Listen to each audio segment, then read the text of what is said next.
Ayan, bunga ng ano. Ang dami oh. Bunga ng ubas. Ganyan mamunga. Yan yung ginagawang alak.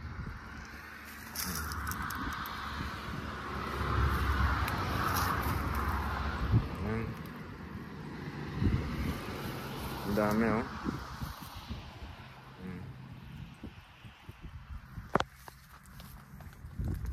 Ang pustao.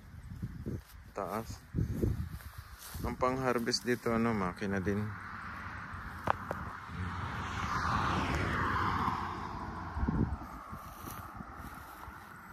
Traktora ang gamit pang-harvest. Iniingatan lang na dito usa. Kinakain ng usa yan. Ang daming bunga.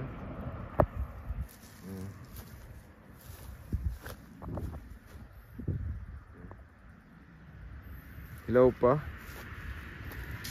Tsaka maliliit pa. Dapat mga September pa yan.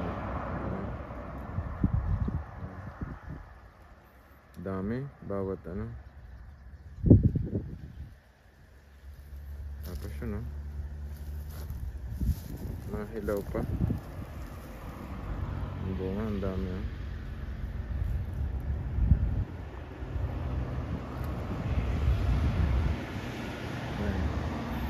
Ganyan ang mga ubas na ginagawang wine.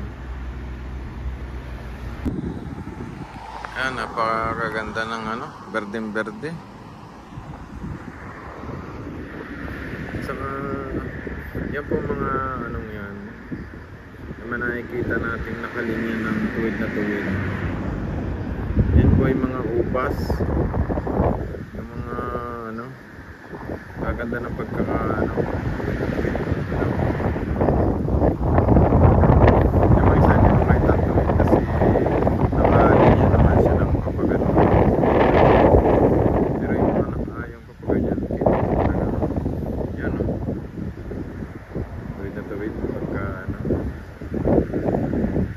Ubas po yan yung ginagawang red wine, white wine. Nakalinya yan. Ito yung nasa taas ako, nakalinya din.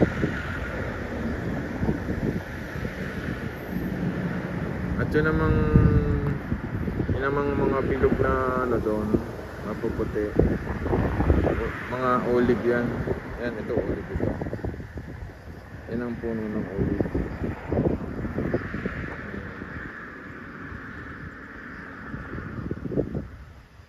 Ang ganda ng ano, ang ganda ng pagkakakuha ng tanim ng mga ano, tuwid na tuwid.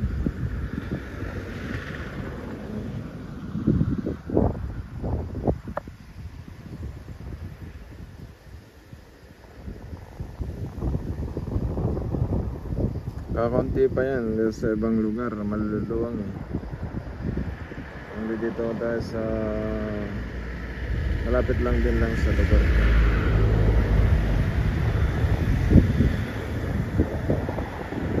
Pero malalawak talaga ano. Yung malayo, makikita mo tuwid na tuwid din ang mga tanim mo.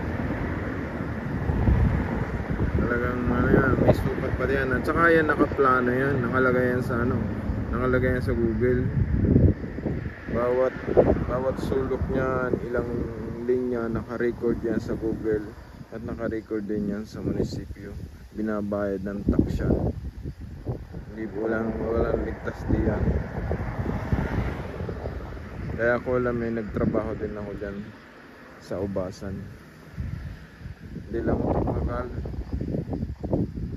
kasi takot ako sa ahas. Daming ahas. Magkakat ka nun eh, buti ka makauwi ka pa ng Pilipinas.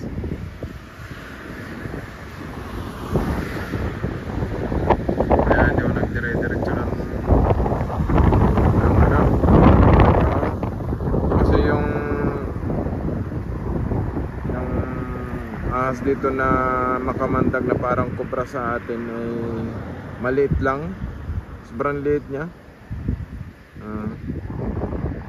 Ang tawag dito ay bipra, ay delikado yon. Hindi mo yun nakikita kasing laki lang ng hililiit ng kamay ng ano.